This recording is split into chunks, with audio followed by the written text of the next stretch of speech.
كل القلوب إلى الحبيب تميل.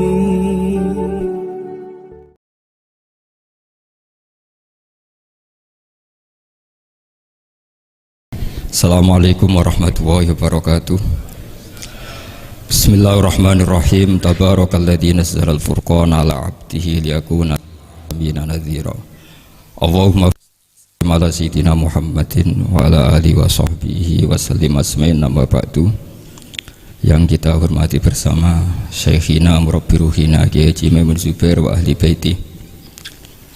Juga enggak lupa Mas Hakim sebagai direktur atau termasuk penguasa ya, penguasa TV 9 yang tadi mempromosikan TV 9. Karena ini nuansanya seminar, maka saya punya pemikiran yang berbeda biar kesannya itu udah kong kali kong. Saya melihat bahwa kita ini sudah subjek bukan objek. Karena setahu saya santri-santri itu misalnya ngapalkan alfiah capek terus manfaatkan lihat sinetron, jadi mereka itu alat untuk kita terhibur. Bukan kita diperalat sinetron, tapi kita memperalat sinetron. Misalnya tadi beliau cerita bapak-bapak jadi korban karena ibu-ibu melihat bapak-bapak yang ganteng pakai jas uangnya banyak. Sebetulnya ibu-ibu juga jadi korban karena nggak secantik yang di TV.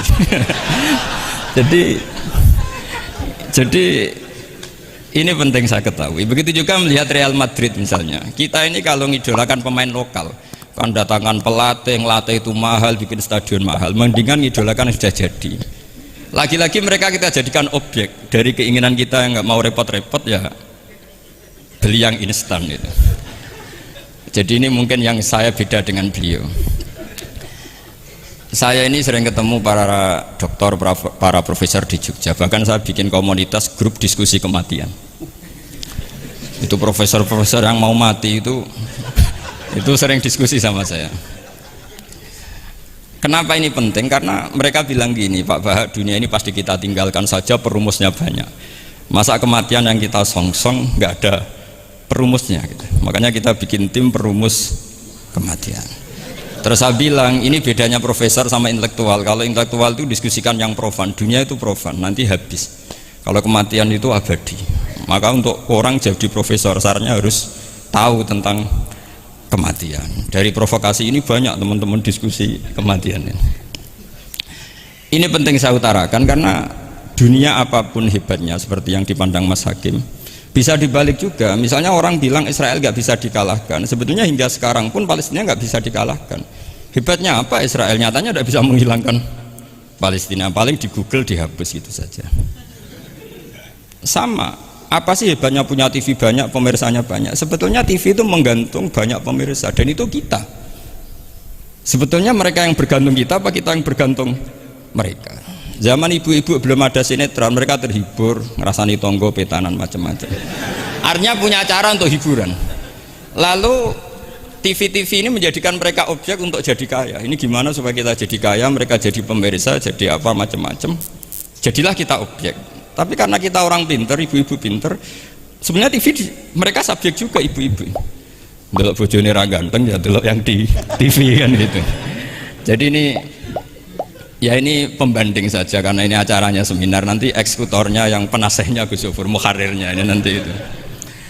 Jadi menurut saya ini saya seperti pesan Gus Iid, kita sirsan saja, serius tapi santai. Karena setahu saya sering diskusi sama Gus Yofur. Kemarin diskusi tentang waktu di Denmark, di Eropa itu disamakan, dikonversi waktu yang ada katulistiwa. Apa setiap negara punya aturannya sendiri? Karena Denmark itu ada masa tertentu yang siang itu sampai 3 bulan. Sampai sekarang saya sering diskusi sama beliau tentang itu. Terus tentang Mina Jadi, tentang macam-macam lah. Setahu saya begini ya, pernah ada guyonan di beberapa ulama. Pernah dipertanyakan, cengkeh itu kan wangi, sehingga kalau kue tar itu dikasih cengkeh. Oke, kita sepakat dalam konteks bikin kue tar itu cengkeh dikategorikan pewangi. Lalu kategorinya adalah pewangi. Pertanyaannya berarti kalau orang haji, ihram, merokok itu wajib bayar dam karena pakai pewangi. Itu hampir putus. Karena dikonsensus oleh ahli-ahli pakar kue itu termasuk kategori pewangi. Tapi ketika ada pembanding ini Mas, ini pentingnya pembanding. Lalu berarti orang Jumatan disunatkan rokok kan harus pakai kesunatannya kan pakai pewangi gitu. Nyatanya tuntas juga, nggak jadi. Akhirnya keputusan itu udah jadi.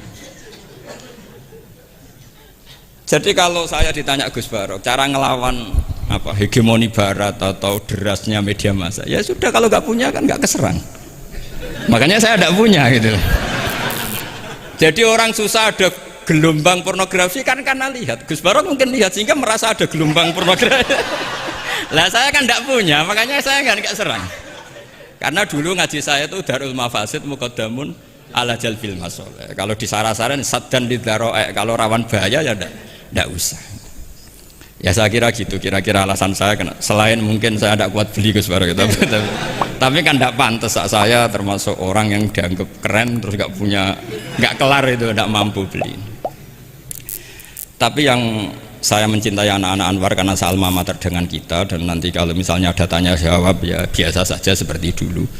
Anda tidak harus yakin saya benar, meskipun Anda jangan yakin pendapat Anda benar.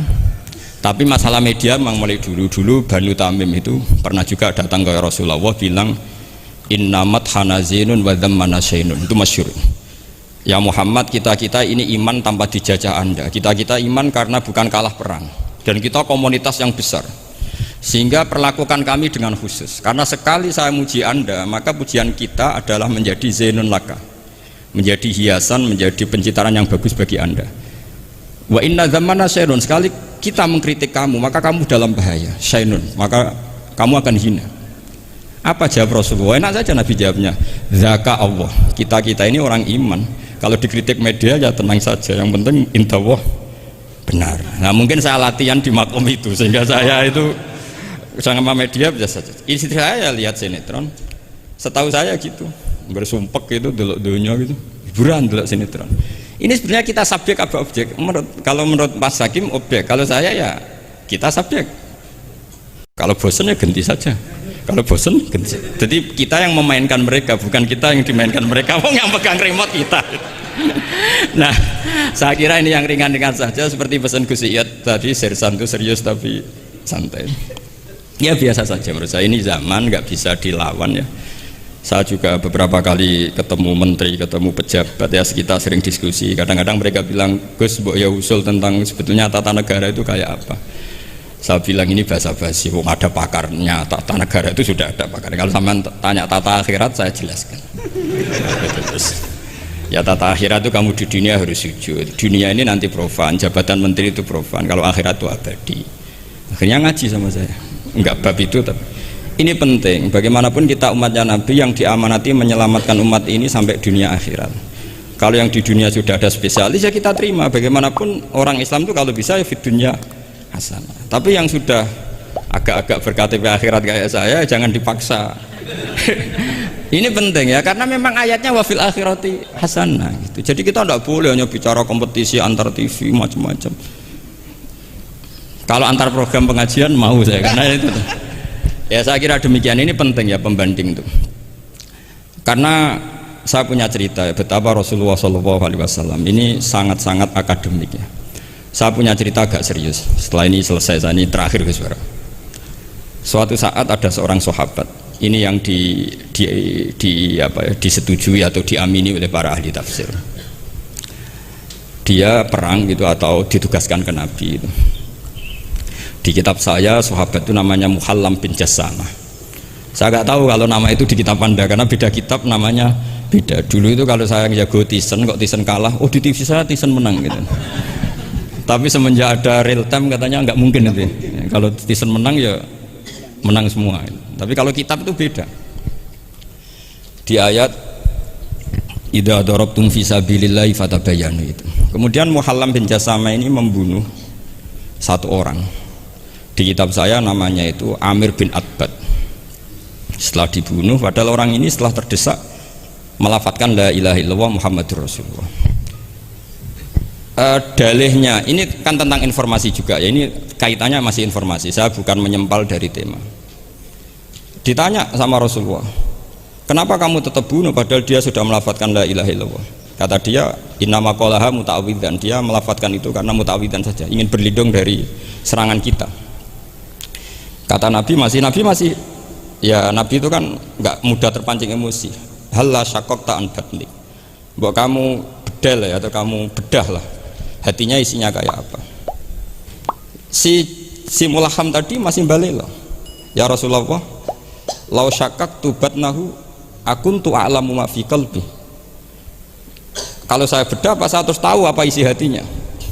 Kata Nabi, ya kamu tetap nggak tahu meskipun kamu bedah hatinya, kamu tetap nggak tahu. Kenapa engkau nyuruh bedah ya Rasulullah? Wong akhirnya saya tetap nggak tahu. Unik jawabannya Nabi itu. Makanya kamu itu sembrono sekali, ngawur sekali kamu. Fala anta ta'lamu ma fi qalbi wala anta taqbalu ma takallama bi. Kamu itu orang aneh. Tahu hatinya ndak akan tahu, tapi menerima omongan yang zahir juga nggak mau. Terus mau kamu apa? Kemudian orang ini itu dianggap punya kesalahan besar. Satu, bantah Nabi dan membunuh orang sing talafadhu bi kalimati la ilaha illallah. Akhirnya ketika dimakamkan tuh lafadzatul ardu, dimuntahkan oleh bumi sampai 3 kali. Terus Rasulullah ngendikan innal ardo takbalu man huwa syarrun minhu walakinnallaha wa'adzakum alla ta'udu. Sebetulnya bumi itu sering menampung orang yang lebih jelek ketimbang dia. Kita tahu dulu bumi yang nangkung Namrud macam-macam lah, Abu Jahal, Abu Lahab. Tapi kenapa ini jadi begini, nggak diterima bumi? Karena Allah wa'adzakum alla ta'udu. Allah memberi nasihat supaya kamu tidak mengulang. Artinya begini teman-teman santri ya, dalam menerima informasi itu ada hal-hal yang butuh kita sikapi. Ada yang enggak misalnya gini. Masalah talafut bi kalimati syahadah, bi kalimatai syahadah. Itu siapapun yang melafadzkan harus kita terima karena ini kalimat sakral.